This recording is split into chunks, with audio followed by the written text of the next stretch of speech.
Ladies and gentlemen, welcome back to another video here on DNTV, and today I'm going to be going over our Week 5 NFL picks minus Thursday, because I did not get these written down or this video recorded by Thursday, so we're just going to be doing today's. I did get this written down yesterday, so these are all the games today, starting with the Jets and the Vikings. Right now, I think they're playing, and the Vikings are winning pretty significantly. But last week, Week 4... we ended up going 10-6 throughout the week. So our overall record right now is, as you can see down below me, is 33-31. So a little over 500, not too bad, but hopefully some of these weeks we can get a little bit more wins than losses. But starting with the Jets and the Vikings, I'm going to choose the Vikings because the Jets the last couple weeks seem to be really struggling. I mean, Aaron Rodgers seems to not quite have that chemistry with his wide receivers. And the Vikings are just a really tough team this year. Their defense is hounding offenses every single game. So the Vikings are definitely going to win this one. Next, Panthers at the Bears. As much as either team's kind of back and forth, I'm going to choose the Panthers to win this one. Because, like I said, Caleb Williams has got a ways to go yet before he's a very stellar quarterback. Even being in Chicago, I just think the Panthers are going to win. I think Andy Dalton's just got more experience on him that they are capable of winning. Next, the Ravens at the Bengals. I have the Ravens winning because the Bengals seem to be struggling quite a lot this year. Surprisingly. Realistically, I think they only lost Joe Mixon. Because Jamar Chase is still coming. They did win last week. Obviously, because every time I pick one of the AFC North teams to win, they lose. Every time I pick them to lose, they win. So the Ravens will probably lose now that I'm saying that they're going to win. But the Ravens are just in a far better standpoint with their team than the Bengals are this year, it seems like. Especially with Derrick Henry and Lamar Jackson, when you have two running backs in the backfield, you're going to do good. Especially with Derrick Henry and Lamar Jackson at quarterback. The Ravens are going to win this one because the Bengals, I don't think, will have it against the Ravens. Next, the Bills at the Texans. I have the Texans winning because even though Josh Allen's been going crazy this year, I think the Texans are just going to be a little bit better off than the Bills. Because he doesn't really have Josh Allen doesn't have very many really, really good wide receivers. Aside from that one rookie, I think, but he's out with an injury, I think, if I'm not mistaken. But Joe Mixon for the Texans is out still. But I think just the Texans have a little bit more firepower than the Bills, so I think the Texans are going to win. Next, we have the Colts and the Jaguars. I have the Colts winning because depending on if Anthony Richardson plays, Joe Flacco is still a very veteran quarterback that you don't have to worry about him running, but you do have to worry about him throwing some dimes still. But he is getting up there in age. So whether or not Anthony Richardson or Josh Allen or Joe Flacco plays, I think the Colts are going to win because the Jaguars just are not a good team. They are not very good. So, I have the Colts winning. Next, the Dolphins at the Patriots. Without Tua Tagovailoa, the Dolphins ain't worth a shit. So, I have the Patriots winning. Unless Tyler Huntley can get some shit going, but he's a backup for a reason. Especially on Thursday, last Monday. They lost to the Titans, and they did not play very well either, so the Patriots are going to win. Next, we have the Browns at the Commanders. The Browns are playing like shit this year. Feel sorry for Cleveland for paying Deshaun Watson so much money just for him to shit the bed. But I'm just kidding. I don't feel bad for the Browns paying him that much money for no reason. But Washington's been starting to get going and playing well. I think Jaden Daniels is one of the only rookie quarterbacks right now. One of those few rookie quarterbacks that are playing really, really well. Yeah, he's playing really good for the Commanders. So I think the Commanders are going to win. I think they're not going to be a playoff team, but they're going to start contending here soon, I would think. Next, the Raiders at the Broncos. I have the Raiders winning, even though Devontae Adams is out. Wonder where he goes to be traded. I don't know why he'd want to go to the Jets just to play with Aaron Rodgers, because the Jets ain't it this year. I think he'd rather, if it were me, seeing how the Jets are playing, I would rather go to the Saints if you're wanting to play with former teammate quarterbacks, but that's just me. But I have the Raiders winning because the Broncos are not quite there yet, I don't think. Cardinals at 49ers. The Cardinals just are very up and down this year, so I have the 49ers winning this game. I think now that they're going to get a few more other star players back, I think that they're going to be a little bit better. And especially, like I said, the Cardinals just aren't, with Kyler Murray and Marvin Harrison Jr. not getting as very few touches. But the 49ers are going to win. Next, the Packers at the Rams. I have the Packers winning, even if Jordan Love plays or Malik Willis, because the Rams are just kind of there, I think. I don't know. They haven't been playing too stellar to pay attention to, but so the Packers are going to win. Next, we have the Giants at the Seahawks. This is another one of those that the Giants are okay, but they're not great. Until the Giants get rid of Daniel Jones, I think they will continue to be ass. But the Seahawks are going to win. Just for that fact, because they were one of those teams that was undefeated heading into week 4, and they lost. So yeah. Until the Giants get rid of Daniel Jones, I don't think they're going anywhere. He's been in the league for 6 years already, and he ain't done shit. He will continue to not do shit. Even with Malik Neighbors, he will not do shit. He will never do shit in his career. Because if it's taken you this long to still do shit, if it's taken you 6 years to not do shit, you ain't gonna do shit.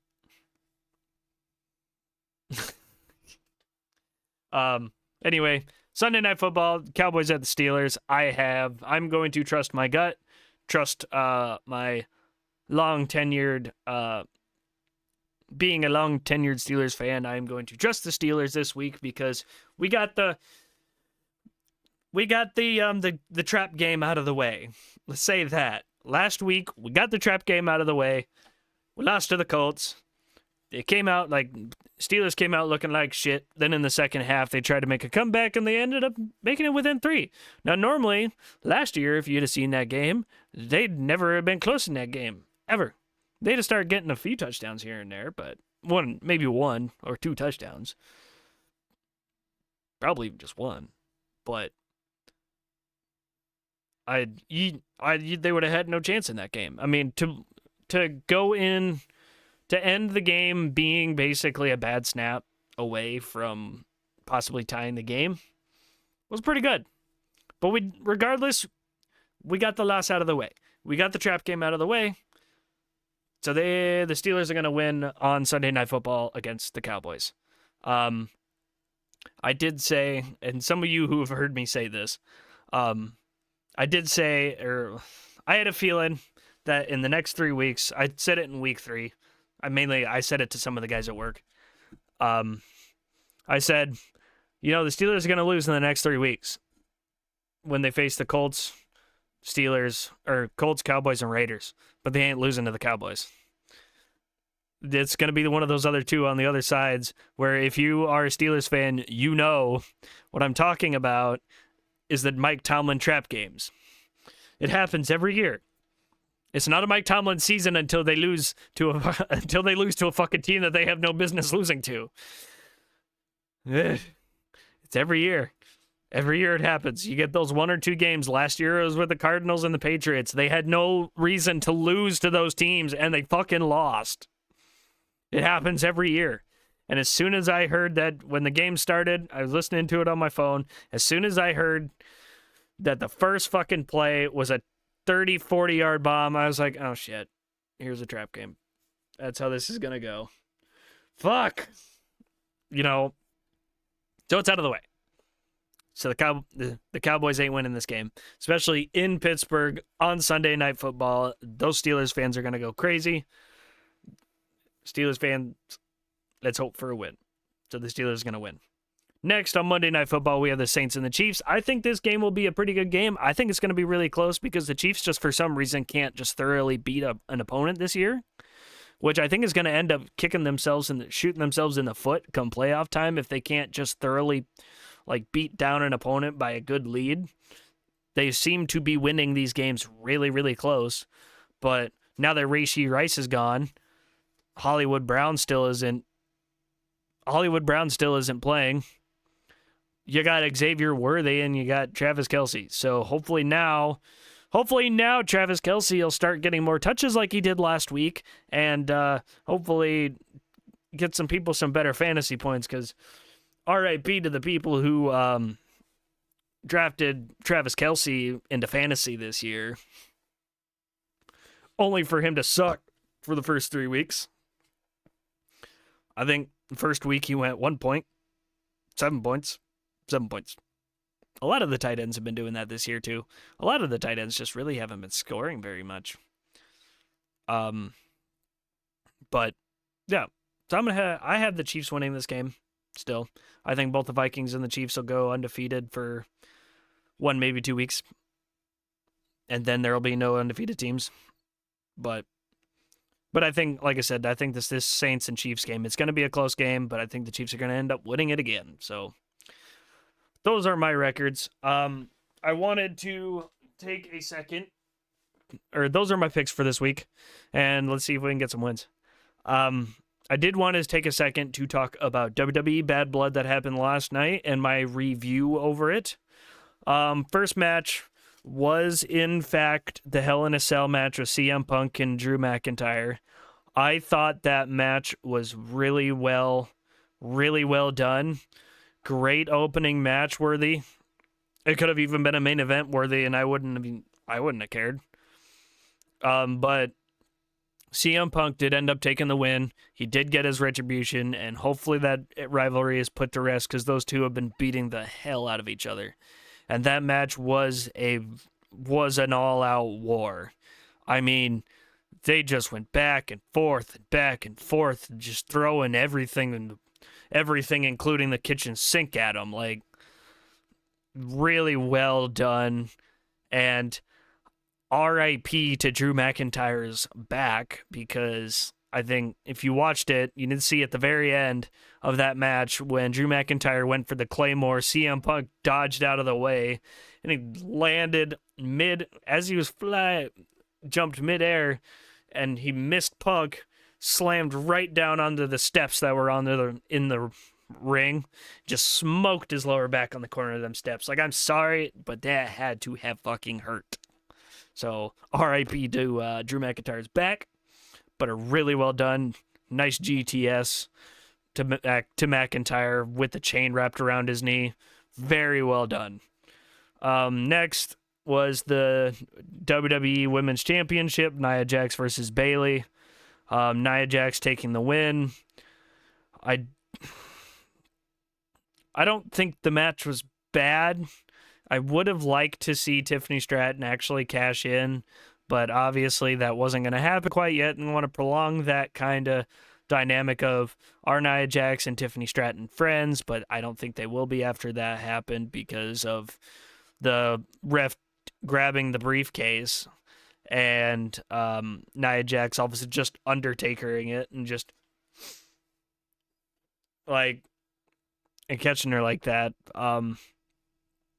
A couple of the moves were just weirdly done, but the height, just the size difference is just always something that you're going to run into. But Nia Jax did end up getting the win. Like I said, I think it was a good match. It was a solid one, but the Tiffany Stratton cashing in could have been a little bit better done. In other words, cashing in and winning the title, because I know she's going to do it on Nia Jax. We all know it. She ain't just going to they're not just gonna sit here and tease her cashing in on Nia, only for her to go cash in on Liv. Like, there's no story there. It makes no sense.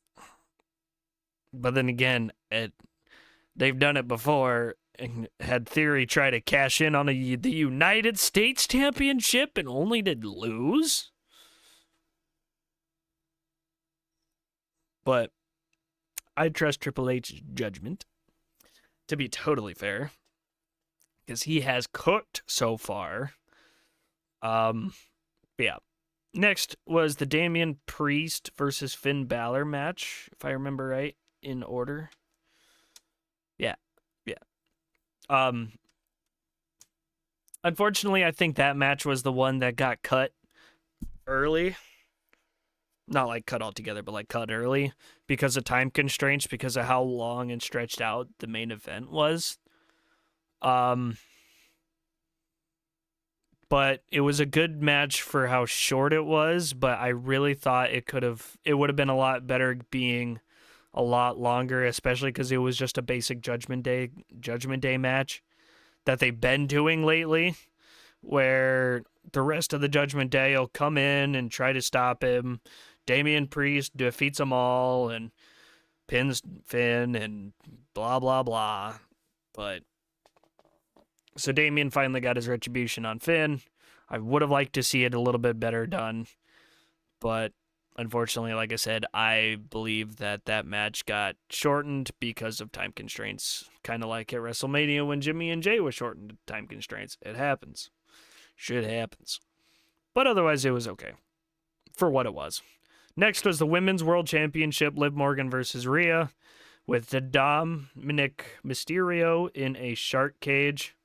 That match was good for the most part.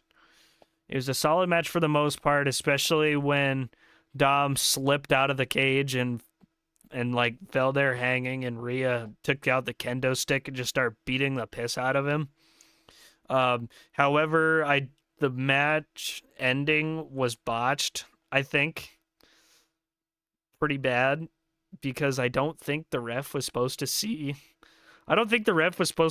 Raquel. I think somebody said this on X, I think, or Twitter, whatever the hell it is, that I don't think that the ref was supposed to see Raquel and call for the DQ, especially for the way that she came into the ring and moved Liv on top of Rhea after she had gotten DQ'd and then pulled her back off. I think it was botched a little bit. And that's why the ref tried to turn around, but he had already seen it. So he's like, call for the bell. But I don't think, and plus the thing, her coming back was just very silent. Like, not even silent for the fact that it didn't tease it, but silent for the fact that I really didn't hear anything from the crowd after she came back. It was just oh, okay, Raquel's back.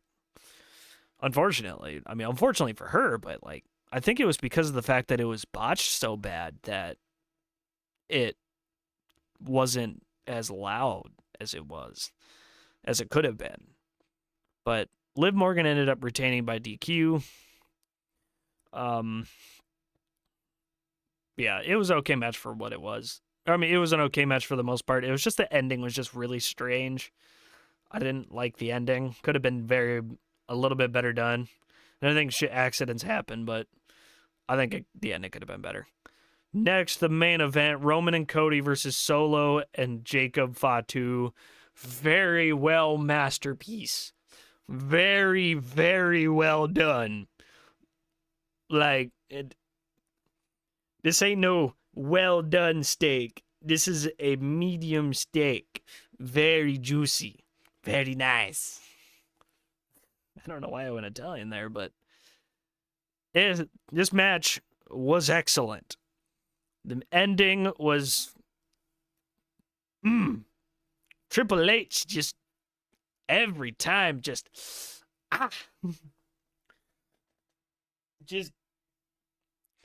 to have, the back and forth, Roman and Cody kind of struggling and then going, or getting there, and then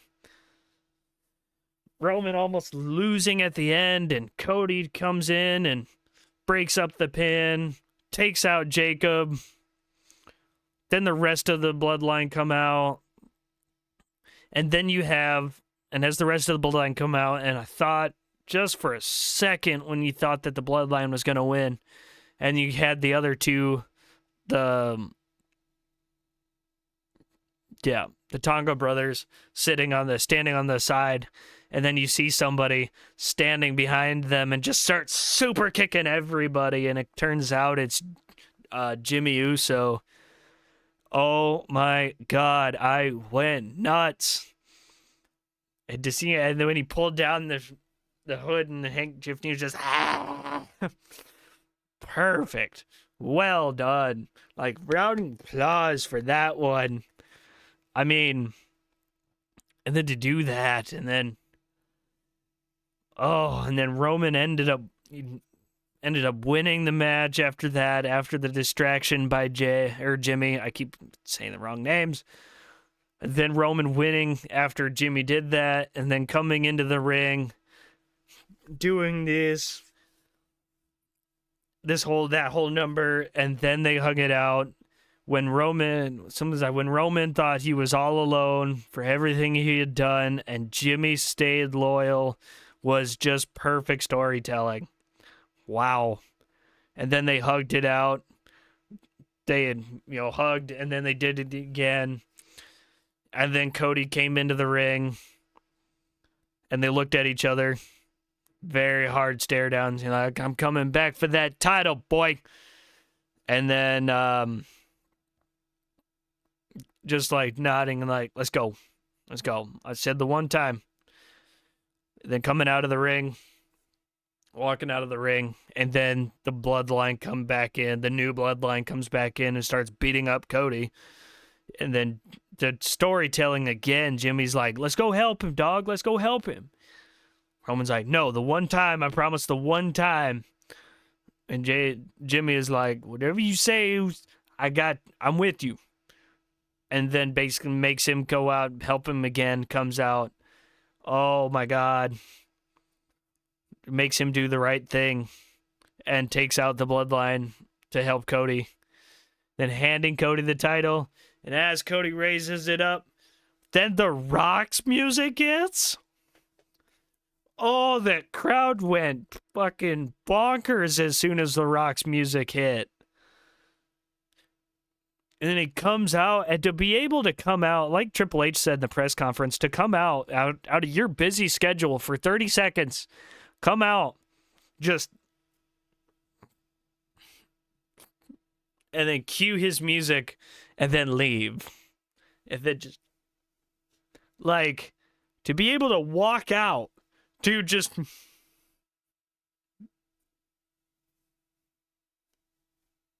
and then leave.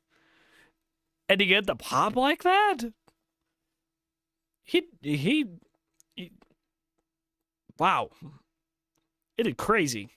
And like I said, and the fact that you got to think about it, he's got a crazy schedule with all his movies and shit that he does now. To be able to take his time to come out just for that and just to progress the story more is just nuts. Now, hopefully at Survivor Series, we see a Bloodline Civil War Games match. Please. Thank you. That'd be great. Oh. That would be nuts. Ugh. Anyway. But that ending was just great. And then I saw this late last night, that people as exiting the arena, they caught this. And I know WWE, I know you did this on purpose. We know. We ain't stupid. No cameras around.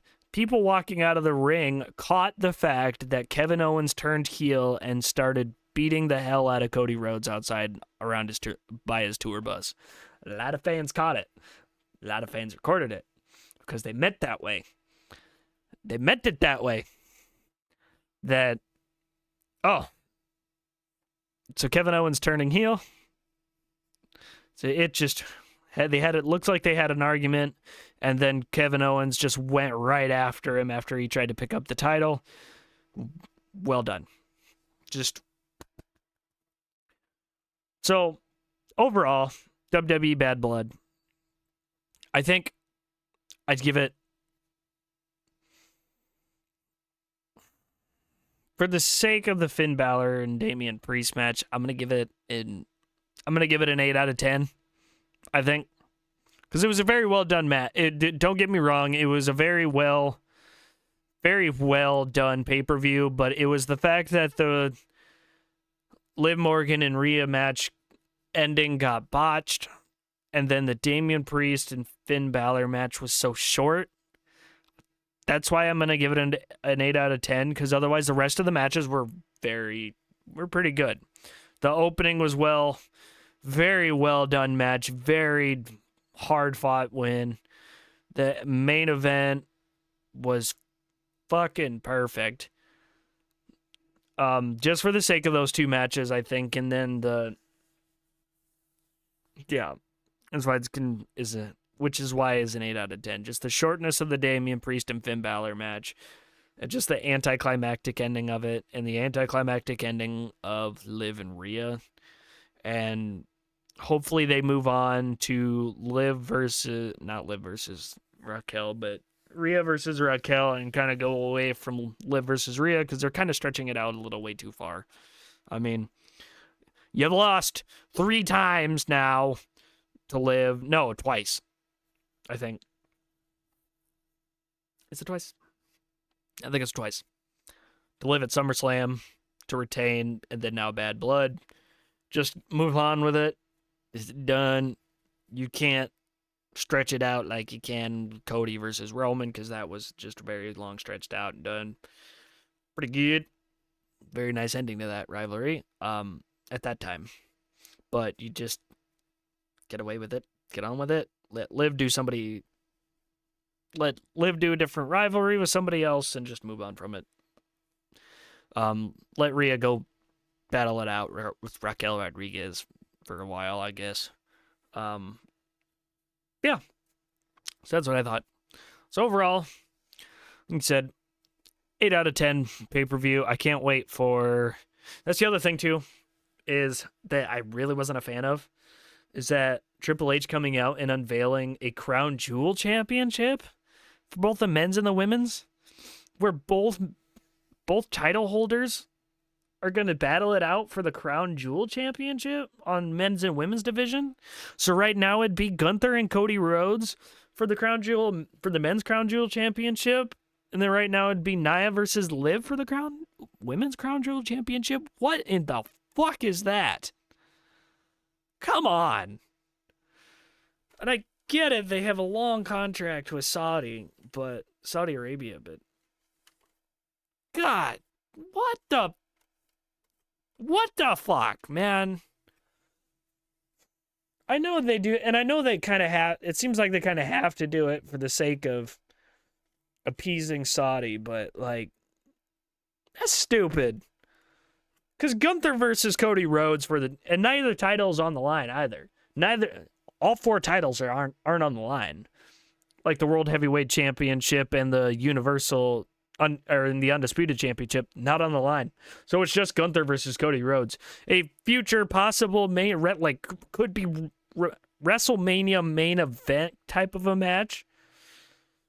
Just for one stupid fuck Crown Jewel Championship. Why?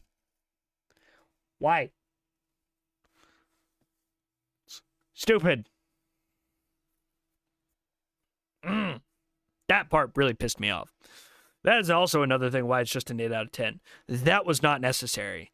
Had he gone out, I mean, it was necessary because they wanted to announce it, but man, announce it on like a fucking Raw or SmackDown. Not necessary for a fucking main event, or for a pay-per-view like that. And that title looked uglier than sin. That was the biggest fucking title I've ever seen in my life, and that thing was ugly as hell. I was hoping, now not gonna lie, and a lot of people, and I've seen that a lot of people were hoping this too, I was hoping for a women's division mid-card title, like maybe a women's intercontinental championship, maybe? Until I saw the Crown Jewel logo on the podium. That's what I was hoping for. Because you got the tag titles, and then you got the two other main event, like, women's championships. That's it. The tag team titles just aren't really well done anyway, because only so many people are tag teams. But then what are the rest of the other women supposed to do? Give them a mid-card title. Give them something like a women's U.S. championship. I bet people wouldn't mind seeing that. Or a women's intercontinental championship. Or something along those lines. Who wants a men's and a women's Crown Jewel championship? Nobody. None. None of us. A lot of people would have rather seen a women's mid-card title because they'd need it. But that's what I thought. 8 out of 10. Very well. Very well done pay-per-view, but 8 out of 10. And one more time as well. These here, where's my left? You can see are my 17-7. These are my picks. Once again, Minnesota, Carolina, Baltimore, Houston, Indianapolis, New England, Commanders, Las Vegas, San Francisco, Green Bay, Seattle, Pittsburgh, Kansas City. So, on that note, that is going to do it for this one, ladies and gentlemen. Don't forget to like, comment, subscribe, and turn on the bell notifications. And as I say here at DNTV, stay classy. Don't be trashy. I mean it. And I will see you in the next video. Deuces!